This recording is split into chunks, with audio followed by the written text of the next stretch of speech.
Someone got too focused on the party frames again.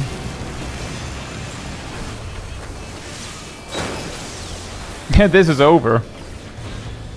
Welcome back to the Mentor Roulette grind. And this time, we're just playing melee DPS. And more importantly, we have some extremes that actually got complicated. That said, we did start off with Duty 1 as Praetorium, playing Viper. Surprising probably no one, the duty went very mundanely. The one thing worth mentioning is that I think this may have been one of, if not the first duty the Dancer had done as Dancer. The telltale signs is that they were wearing full level 60 Poetics gear. And they were not using standard finish on cooldown. Instead, they seemed to use it specifically to maintain the buff. They also somewhat often forgot to use their procs altogether. Despite this, we still got Gaius down very quickly. For Duty 2, we went to Hullbreaker Isle hard as Samurai. And Dyson is here. In the AoE pulls at the start of the dungeon, these fields spawn that make the enemies stronger. On the one hand, you might feel compelled to move the mobs out of the circle. On the other hand, it gets a bit awkward to do that. Besides, the NPCs just put down another field a bit later, so unless you're actually in trouble, it isn't unusual to just entirely ignore the field. An interesting result of the somewhat recent addition of cast bars attached to nameplates in boss fights, all of the mobs in the first boss fight have these.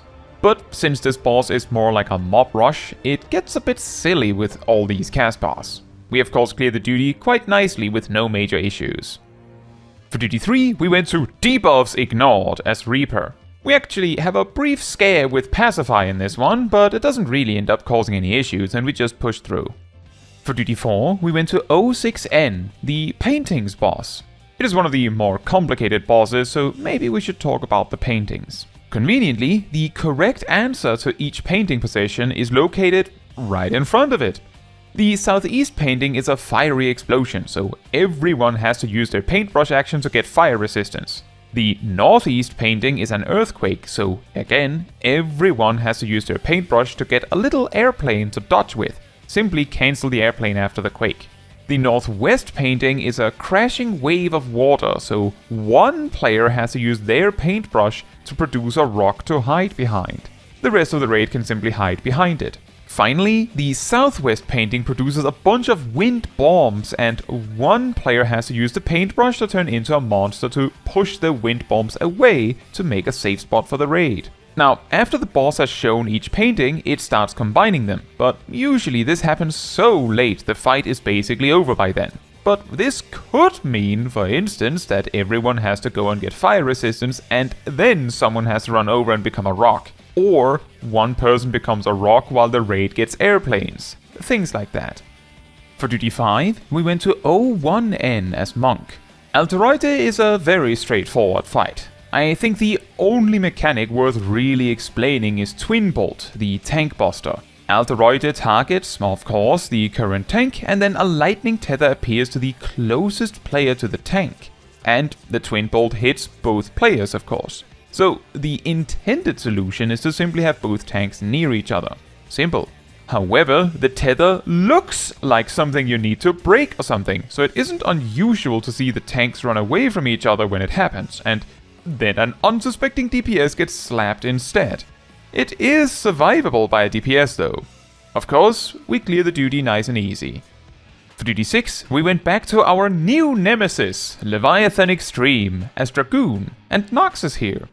In this party, we have some DPS that might perhaps not be doing as well as they could, and I think maybe one of the tanks is a bit lacking, but the greatest problem we have turns out to be that both healers aren't able to keep up with the damage from the duty as a whole. Let's take it from the top. On pull 1, the first ad phase didn't go as well as it could, and one of the healers died to the first slide. Additionally, the Sage healer did not seem to think about the Briny debuff. On top of this, already here we can observe that the White Mage was more concerned about the MP efficiency of regenning anyone who needed HP than the speed value of using Medica 2, as I don't think they used this spell even once in the entire duty. Eventually we wiped due to exactly that, falling behind on healing. On the second pull, both healers simply died to the first slide, but again, a problem we saw repeatedly is that if the healers had players that needed healing, they would forget whatever else was happening around them, including other players that maybe needed healing more. On the third pull, we do reach the second converter raid-wide, but unfortunately it happens with low converter energy, leading to some deaths. And unfortunately, the remaining healer did not have the resources to recover from there. And even if they did, they were distracted and died to the slide. On the fourth pull, I start to hold all of my cooldowns for ad phases to try and make them more consistent. Not that it mattered much, as in the second phase, several players just get shoved off the platform, leading to another wipe. On the fifth pull, once again, the healers are having trouble keeping everyone alive and fall behind, which culminates in me dying, and as no one else has had to touch the elemental converter this whole time, me being missing means it isn't done in time. On the sixth pull, the fact the white mage tends to be sniped by slides and the sage tends to ignore the briny debuff combines to, again, cause a lot of healing problems. We do manage to reach the final phase, but the final wave tooth manages to kill off nearly the entire raid with the Dreadstorm, leading to a wipe. On the seventh pull, the initial bit of the fight did not go very well, meaning that the healers had a lot to deal with leading into the first slides. This happened multiple times throughout the duty, as mentioned, that they would be focused on one thing leading to other things sneaking up on them. A notable example also being that they were more focused on raising players back up than keeping the ones actually alive staying that way. Save those that can yet be saved is a pretty good tip here. On the 8th pull, both healers die to the slide before phase 2. At this point, Vote Abandon is initiated, but immediately fails. Then both healers leave, leading to another Vote Abandon being initiated. You'd think there would be a cooldown on that thing. Also declined though, and then 2 brave healers, pretty sure from the stream chat, hop in to save the day. And indeed, for pull 9, phase 1 goes perfectly, with all the ads dying much faster than before. The second converter raid wipe at the end of what I call phase 2, again hits with very little converter energy, causing some deaths, but we are alive for the final phase, and even kill the final wave tooth quickly, allowing us to easily clean up the fight. It is amazing how much of a difference solid healers can make. Well done, everyone. For Duty 7, we went to Ghost Park as Ninja. Yet another chance at the Mad Hatter. On the initial hat drop, the healers hit. After that, for the first set of runs, the Pixamancer gets grabbed and hatted. And after that, we managed to clear the fight. Despite the hattening, we actually clear the fight very quickly. For the rest of the duty, things go reasonably well, culminating in, on the final boss, both the tank and healer dying to Fleshbuster right as the boss goes down too. It was a surprisingly fast run too. For Duty 8, we went to Sephirot as Viper. What is always quite interesting to me about this fight is that it feels like the normal version skips several mechanics compared to the extreme version, as it goes almost immediately to the triple knockback, then Earthshakers and then the pushback, with both the knockbacks and the bigger pushback often catching players off guard. While this sequence of mechanics actually seem to come up pretty far in on Extreme. Now, for our run here, a healer dies during the opening bit, and our Pixamancer dies to the shove-off due to not being in the whirlwind in time. And near the very end, one of our tanks gets shoved off by the triple knockbacks. But we of course do make it through in the end. For Duty 9, we went to Thordan Normal as Samurai.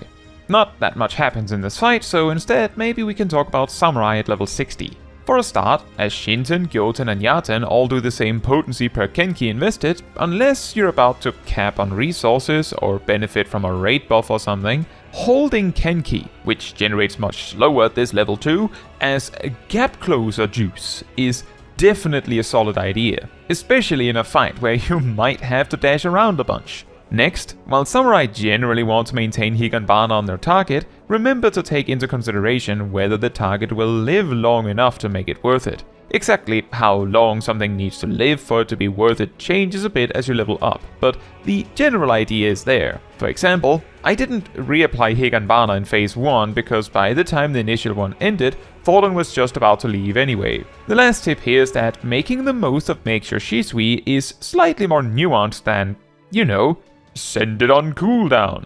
There is the detail that if you can make sure all 3 GZDs will be 3-step finishers, that's great, but sometimes using Make Sure Shisui sooner to get it on cooldown earlier can also be better. What decides what wins usually comes down to whether delaying the cooldown affects the amount of Make Sure She Squeeze you get, or in high level situations, whether said drifting causes problems with alignment during raid buffs, of course.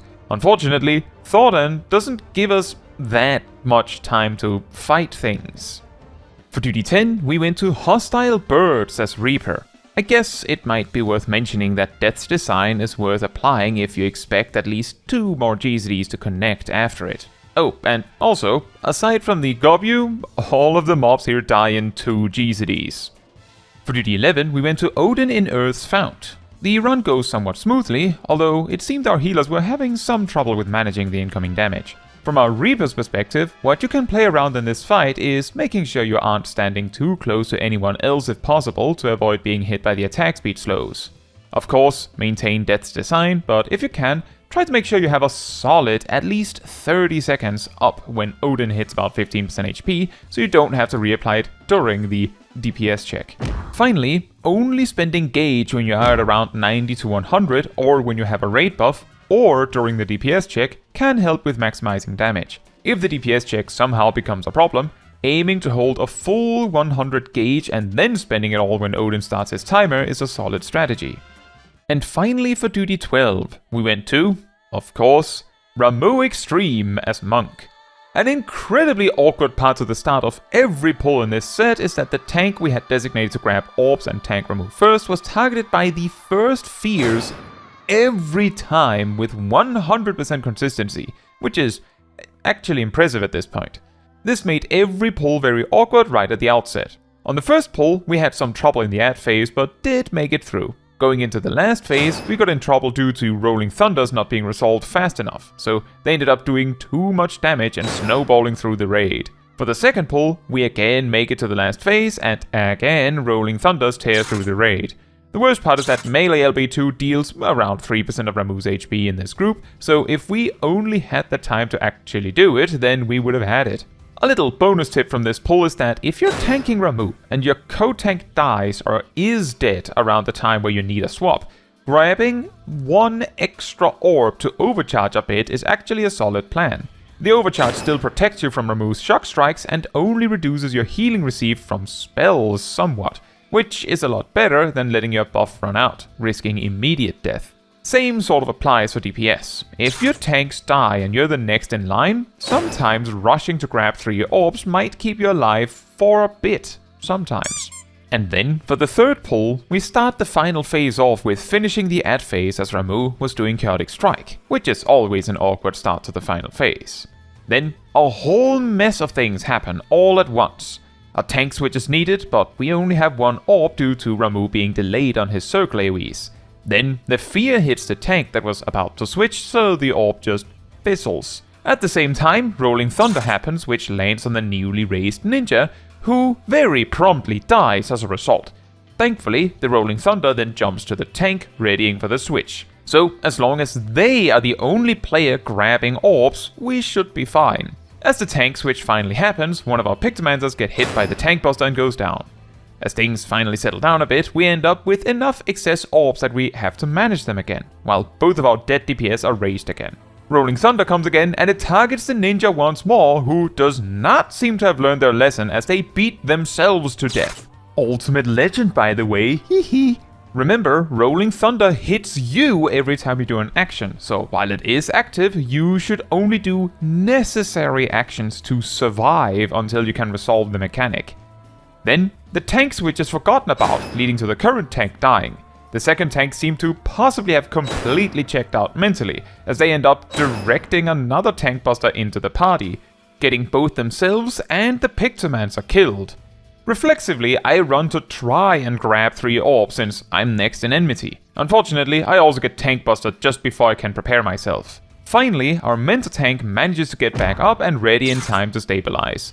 Rolling Thunder comes again, targeting the Sprout tank that doesn't seem to understand the mechanic, and one of our healers that may have been focused on other stuff. This ends up killing the healer, and the tether jumps to me, and I of course know what to do. Our Sprout tank ends up overcharged, but as the fight is drawing to a close anyway, the Mentor tank decides to pick up orbs and take over. Rolling Thunder happens again, but at the very least, the fears get resolved correctly, so I dive in for the limit break just in time to dodge the Thunderspark after, and we manage to bring it home. Quite an awkward run, but we made it. Well done. Both a tough Leviathan and a tough Ramuh Extreme this time around. It of course leads to slower progress on the achievement, but for a more interesting set of duties, that is for certain. And now we're also 8/14ths of the way on the achievement. Oh, by the way, a little bonus detail that didn't really matter in the grand scheme of the fight, but was interesting, is that in the first pull of Ramuh Extreme, there was a point where Ramuh set up Chaotic Strike and just skipped straight to the Thunderspark, leaving no opportunity to save the feared players at all. I've never seen that before. Now, that is all for this video. Thank you so much for watching. If you would like to support me and my channel more directly, you can become a member like these wonderful people here. You can also alternatively support me through Twitch or Ko-Fi. Links in the description. You can also support the channel by letting the YouTube algorithm know by liking the video, leaving a comment, subscribing, sharing, and hitting the bell to get notified when next I post a video. Fun fact, before Endwalker, the initial 5 Kenki that Gekko and Kasha generated was actually from getting the positional right, which meant at max level, Gekko and Kasha only generated 5 Kenki if you missed the positional, 10 if you got it right. Meanwhile, Yukikaze always generated 10 at low level, 15 at high level.